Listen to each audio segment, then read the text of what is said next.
তো এই লেকচারে হচ্ছে আমরা ফটো ইলেকট্রিক ইফেক্ট নিয়ে একটু পড়ব। তো ফটো ইলেকট্রিক ইফেক্ট কি? ফটো ইলেকট্রিক ইফেক্টটা হচ্ছে এরকম যে উচ্চ ভেদন ক্ষমতা সম্পন্ন যদি কোনো আলোক রশ্মি একটা ধাতব পাতের উপরে পড়ে, একটা মেটাল প্লেটের উপরে যদি একটা আলোক রে পড়ে বা লাইট রে পড়ে, তাহলে কখনো কখনো দেখা যায় যে এই মেটাল প্লেট থেকে কিছু ইলেকট্রন বাইরে স্ক্যাটার্ড হচ্ছে বা নির্গত হচ্ছে। তার মানে আমি যদি মনে করি যে এই হচ্ছে আমার একটা মেটাল প্লেট, এটা যদি একটা মেটাল প্লেট হয় এবং এর উপরে যদি কখনো কখনো এরকম আলোক রশ্মি পড়ে, এটা মনে করলাম যে একটা আলোক রশ্মি পড়ে, তাহলে দেখা যায় কি যে এই মেটাল প্লেটটা থেকে কিছু ইলেকট্রন বাইরে এমিশন হচ্ছে বা নির্গত হচ্ছে। তো এই পুরো ক্রিয়াটাকে আরও কিছু গতিশীল করার জন্য এই যে প্লেট, এই প্লেটের পাশটাকে একটা ব্যাটারির নেগেটিভ প্রান্তের সাথে যুক্ত করা হয়েছে। তো ইলেকট্রন নিজে কি চার্জযুক্ত? ইলেকট্রন হচ্ছে নিজে নেগেটিভ চার্জযুক্ত। আমরা জানি যে এভাবে আমরা সাইন দিই। তো ইলেকট্রন নিজে হচ্ছে একটা নেগেটিভ সাইন যুক্ত। তো এই নেগেটিভের সাথেই যখন এই নেগেটিভটা কানেক্টেড থাকে, তাহলে নেগেটিভে কি করে? বিকর্ষণ করে। তার মানে এই পাতে যে ইলেকট্রনটা আছে সে কি করে? ওদিকে আরও ধাক্কা লাভ করে, কারণ এই পাতের সাথে কি একটা নেগেটিভ প্রান্ত কানেক্টেড আছে। তো এই ইলেকট্রনটা কি করে? ওদিকে ধাক্কা খায়। তো ওদিকে কি একটা নির্দিষ্ট বেগ নিয়ে চলে। তা আমি মনে করলাম যে এই বেগটা হচ্ছে কি? ভি। তো এখন একটা বিষয়ে বলা দরকার যে কোনো আলোক রশ্মি আসলেই কি এখান থেকে ইলেকট্রন নিঃসরণ হবে না? যে কোনো কম্পাঙ্কের বা যে কোনো তরঙ্গদৈর্ঘ্যের, স্পেশালি যে কোনো শক্তির আলোক রশ্মি আসলেই যে এই পাত থেকে ইলেকট্রন নিঃসরণ হবে, ব্যাপারটা এরকম না। একটা মিনিমাম এনার্জি লাগবে, যেই এনার্জির উপরে কোনো শক্তির বা এনার্জির আলোক রশ্মি যদি এই প্লেটে আপতিত হয়, তখন হচ্ছে এখান থেকে ইলেকট্রন স্ক্যাটার্ড হবে বা এমিশন হবে ইলেকট্রনের। তো এটা হচ্ছে এক একটা ধাতুর জন্য এক এক ধরনের শক্তির প্রয়োজন। সোডিয়ামের জন্য যে শক্তির প্রয়োজন হবে, অন্য ধাতুর জন্য ঠিক একই রকমের শক্তির প্রয়োজন হবে তা না। এক একটা ধাতুর জন্য এই মিনিমাম শক্তি যতটুকু লাগবে এটা হচ্ছে নির্দিষ্ট। তার মানে কোনো ধাতুর জন্য হয়তো ইলেকট্রন নিঃসরণ করতে অনেক বেশি শক্তির প্রয়োজন হতে পারে, কোনো ধাতুর জন্য হয়তো ইলেকট্রন নিঃসরণ করতে কম শক্তির প্রয়োজন হতে পারে। এটা ধাতু ভেদে হচ্ছে ম্যাটার করবে বা ভ্যারি করবে। ঠিক আছে, আচ্ছা। তো আমি মনে করলাম যে এই যে আমার আলোক রশ্মি আসলো, এই আলোক রশ্মির মানটা হচ্ছে আমার ই। তাহলে কি যে ই শক্তি বিশিষ্ট একটা আলোক রশ্মি আমার এই মেটাল প্লেটের উপরে এসে পড়ল, তাহলে তা থেকে কি হবে? এখন ইলেকট্রন এমিশন হবে। এখন কথা হচ্ছে, প্রথমত ইলেকট্রন, এই যে প্লেট, এই প্লেটের ইলেকট্রনগুলোকে আগে এক্সাইটেড বা উত্তেজিত করতে হবে। তারপর তারা যথেষ্ট শক্তি সম্পন্ন হবার পরে এই প্লেট থেকে কি হবে? নিঃসরণ হবে। এখন তারা যদি যথেষ্ট শক্তি সম্পন্ন না হয় যে এই প্লেটের বাধাকে তারা পার করে হচ্ছে আমার এই প্লেট থেকে নিঃসরণ হতে পারবে, তাহলে কিন্তু এই সেই পরিমাণ শক্তি যদি না আসে এই প্লেটের উপর, তাহলে কিন্তু আমার ইলেকট্রন কি হবে না? নিঃসরণ হবে না। তার মানে এই যে আমার শক্তি, এনার্জি, এই এনার্জিটা আমার খরচ হয় দুইটা কাজে। একটা হচ্ছে যে এই যে প্লেট, এই প্লেটের মধ্যে ইলেকট্রনকে এক্সাইটেড করতে খরচ হয় প্রথমত, যে এই প্লেট থেকে তাকে প্রথমে বের করতে হবে, সেটা একটা কাজ। আর দ্বিতীয় কাজটা হচ্ছে যে এই প্লেট থেকে যে ইলেকট্রনগুলো বের হলো তারা একটা নির্দিষ্ট বেগে এদিকে ছুটবে, এই একটা কাজ। তার মানে প্রথম কাজটা হচ্ছে কি যে এই প্লেটের যে ইলেকট্রন, সেই ইলেকট্রনগুলোকে তারা কি করবে? এক্সাইটেড করবে, সেই একটা কাজ। আর দ্বিতীয় কাজটা হচ্ছে যে এই প্লেট থেকে ইলেকট্রনগুলো একটা নির্দিষ্ট বেগে ছুটবে। এখন যদি এত কম শক্তি আপতিত হয় যে এই প্লেটের ইলেকট্রনগুলোকে ওই শক্তি দিতে পারে না যাতে এই প্লেট থেকে তারা মাত্র বের হতে পারে, বেগে দৌড়ানো তো পরের কথা, মাত্র বের হতে পারে, তখন কিন্তু আর ইলেকট্রন নিঃসরণ হবে না বা ফটো ইলেকট্রিক ইফেক্ট ঘটবে না। তার মানে এনার্জি এর মান অবশ্যই একটা নির্দিষ্ট শক্তির চেয়ে বেশি হতে হবে, যেই শক্তিটা কাজে লাগবে এই প্লেট থেকে ইলেকট্রনগুলোকে বের করতে। তারপর ওই বের করার পরে যে অতিরিক্ত আমার শক্তিটা থাকবে, সেই শক্তি দিয়ে ইলেকট্রনগুলোকে একটা নির্দিষ্ট বেগে এদিকে ছুটতে থাকবে। তার মানে এই যে এনার্জি, এই এনার্জিটা দুইটা কাজে খরচ হবে। একটা খরচ হবে কি? এই প্লেটের ইলেকট্রনগুলোকে হচ্ছে বের করতে। কোথা থেকে? প্লেট থেকে। তাহলে সেই যে শক্তিটা খরচ হলো সেই শক্তিটাকে ধরি হচ্ছে আমরা ফাই বা ওয়ার্ক ফাংশন। আর আরেকটা কি, দ্বিতীয় কাজটা হচ্ছে কি, এই যখন ইলেকট্রনগুলো এই প্লেট থেকে বের হলো তখন ইলেকট্রনগুলো একটা নির্দিষ্ট বেগে যে ছুটছে সেটা, এবং সেটাকে বলি হচ্ছে আমরা গতিশক্তি, দ্যাট ইজ কাইনেমেটিক এনার্জি।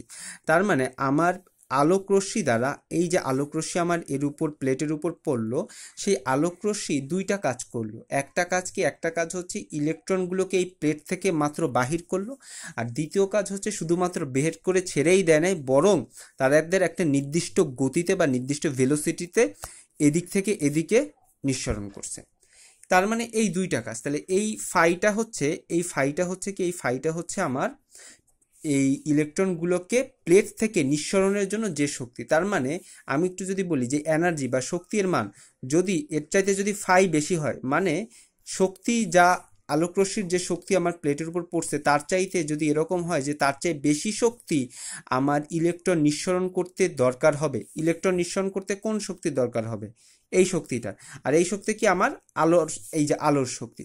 তার মানে এই নিঃসরণ করার শক্তি যদি বেশি হয় যতটুকু আমার আলোকরশ্মি দিচ্ছে তার চেয়ে, তাহলে কিন্তু আমার কোনো ফটোইলেকট্রিক ইফেক্ট ঘটবে না। তার মানে হচ্ছে আমার যে ই এর মান বা আপতিত আলোকরশ্মির মান সেটা কিন্তু অবশ্যই আমার কার্যাপেক্ষক বা ওয়ার্ক ফাংশন অথবা যে পরিমাণ শক্তি আমার দরকার প্লেট থেকে ইলেকট্রন নিঃসরণ করতে তার চাইতে বেশি হতে হবে, তাহলেই হচ্ছে আমার ফটোইলেকট্রিক ইফেক্ট ঘটবে। ফটোইলেকট্রিক ইফেক্ট ঘটা মানে হচ্ছে যে ইলেকট্রনগুলো আমার ধাতব পাত থেকে নিঃসরিত হবে এবং একটি বেগে তারা নিঃসরিত হবে, এবং সেই বেগে নিঃসরণ হবার ফলে আমার তারা কিছু গতিশক্তি পাবে, সেটাকেই আমি এই যে কে ম্যাক্স দিয়া বুঝাইছি। ওকে, আচ্ছা, তাহলে এখন হচ্ছে আমরা একটা এই সমীকরণগুলো দেখব। আমি মনে করলাম যে আলোকরশ্মিটা আমার এই ধাতব পাতের উপর এসে পড়লো, সে তার মান যদি হয় ই, এবং আমি যদি বলি যে ওই যে আলোকরশ্মি তার হচ্ছে তরঙ্গদৈর্ঘ্য হচ্ছে ল্যামডা, তার তরঙ্গদৈর্ঘ্য হচ্ছে ল্যামডা, তাহলে যে তার শক্তির মান বা এনার্জির মান ইকুয়াল টু হবে, এই যে for a light particle energy equal to হচ্ছে এইচ সি বাই ল্যামডা।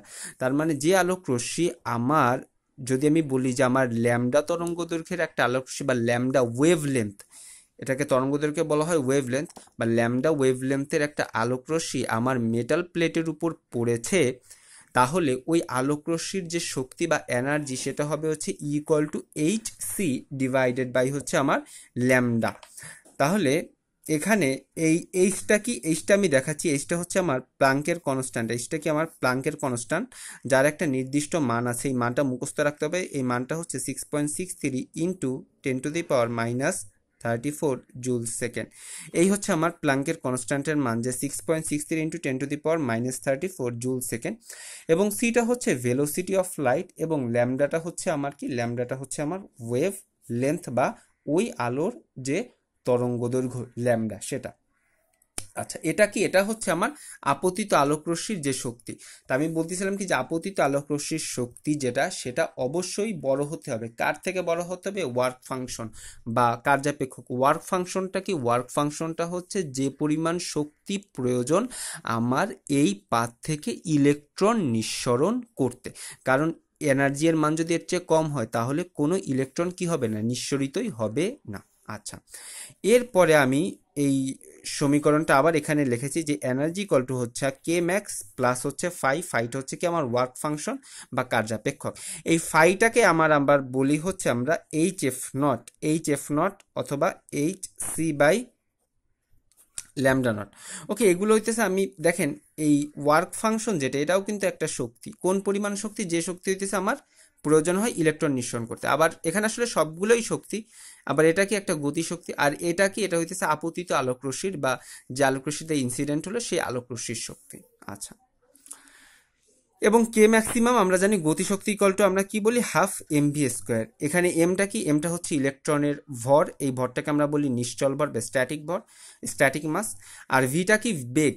কোন বেগ বা ভেলোসিটি, কোন বেগ? যেই বেগে হইতেছে আমার ইলেকট্রনটা হইতেছে এপাশ থেকে এদিকে যাচ্ছে, সেই বেগটাকে আমরা বলতেছি হচ্ছে ভি। ওকে, তো আমি যদি একটু সুন্দরভাবে লিখি যে ইকুয়াল টু হচ্ছে, তাহলে আমরা বলতে পারি যে ইকুয়াল টু হচ্ছে আমার ফাই প্লাস কে ম্যাক্স। আচ্ছা, ফাইটা কি সমান দেখলাম, ফাই সমান দেখলাম হচ্ছে এইচ এফ নট, তাহলে এইচ এফ নটটা লিখলাম, আর কে ম্যাক্স সমান দেখলাম half M B square, half M B square লিখলাম। আবার ইকুয়াল টু কি আমরা এইচ এফ এটাও জানি। আচ্ছা, তাহলে আমরা যদি আবার সমীকরণটাকে আমরা এইভাবে লিখতে পারি যে H C by lambda equal to H C by lambda nought plus হচ্ছে হাফ এম ভি স্কোয়ার। তো এই সমস্ত সমীকরণগুলো হচ্ছে আপনারা ভিডিওতে দেখবেন এবং খাতায় একটু লিখে নেবেন, ঠিক আছে। আমি যদিও এটার একটা পিডিএফ দিব, হয়তো এই সমীকরণটার পিডিএফে থাকবে না। আচ্ছা, যেখানে আমার বলতেছে যে এফ নটটা হচ্ছে থ্রেশহোল্ড ফ্রিকোয়েন্সি। আচ্ছা, এই এফ নটটা কি, এফ নটটা একটু বলে দেই। আচ্ছা, আর এফটা কি সেটাও আমি একটু বলি, কারণ আমি এর আগে কাজ করতে হচ্ছে ল্যামডা নিয়ে। আমি বলছি যে ল্যামডা তরঙ্গের আলোকরশ্মি যদি আপতিত হয় তাহলে যে শক্তির মানটা হবে, আপতিত আলোকরশ্মির যে শক্তি, সেই শক্তিটা হচ্ছে এইচ সি বাই ল্যামডা। কিন্তু এফ এর কথা বলি নাই এখানে, এফ নট ল্যামডা নট এগুলোর কথা বলি নাই। আচ্ছা, তাহলে আমি একটু এই এফটা বুঝাই। এফটা হচ্ছে ফ্রিকোয়েন্সি বা কম্পাঙ্ক, ফ্রিকোয়েন্সি বা কম্পাঙ্ক। এফটা হচ্ছে কি ফ্রিকোয়েন্সি বা কম্পাঙ্ক, ল্যামডা হচ্ছে কি তরঙ্গ দৈর্ঘ্য, আর এই ল্যামডা নটটাও হচ্ছে তরঙ্গ দৈর্ঘ্য। আবার এই এফ নটটাও কি, এই এফ নটটাও ফ্রিকোয়েন্সি বা তরঙ্গ মানে কম্পাঙ্ক। তাহলে কথা হচ্ছে এটাও ফ্রিকোয়েন্সি বা কম্পাঙ্ক, এটাও ফ্রিকোয়েন্সি বা কম্পাঙ্ক, এই দুইটার মধ্যে আসলে পার্থক্য কি? আচ্ছা, এই এফটা হচ্ছে যে আলোকরশ্মিটা আমার ধাতব পাতের উপর এসে পড়লো। আমি যদি বলি যে এই হচ্ছে আমার ধাতব পাত, এই ধাতব পাতের উপর আমার যে আলোকরশ্মিটা এসে পড়লো সেটা হচ্ছে এই এফ। হ্যাঁ, এই এফ মানে যে আলোক রশ্মিটা আমার এসে পড়লো তার তরঙ্গ দৈর্ঘ্য আমি মনে করলাম, ধরলাম যে ল্যামডা, আর তার কম্পাঙ্ক আমি বললাম যে এফ, মানে এক সেকেন্ডে এই আলোক রশ্মিটা কতবার কাঁপে সেটাই হচ্ছে কম্পাঙ্ক। আচ্ছা, তাহলে এই এফ নটটা কি? এই এফ নটটা হচ্ছে সেই কম্পাঙ্ক যেই কম্পাঙ্কের আলো আপতিত হলে এর উপর থেকে এই যে মেটাল, এই মেটাল থেকে মাত্র ইলেকট্রনটা বের হয়, মাত্র ইলেকট্রনটা বের হয়। আচ্ছা, এটা একটু বলে নিই, এই যে এইটা কি ছিল, এটা মেনলি আমার ছিল কি ফাই, এটা কি ছিল আমার ফাই বা কার্যাপেক্ষক।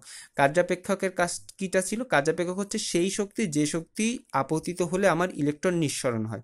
তাহলে এফ নটটাও হচ্ছে সেই কম্পাঙ্ক যেই কম্পাঙ্ক আপতিত হলে, যেই কম্পাঙ্কের আলো আপতিত হলে আমার ইলেকট্রন নিঃসরণ হয়।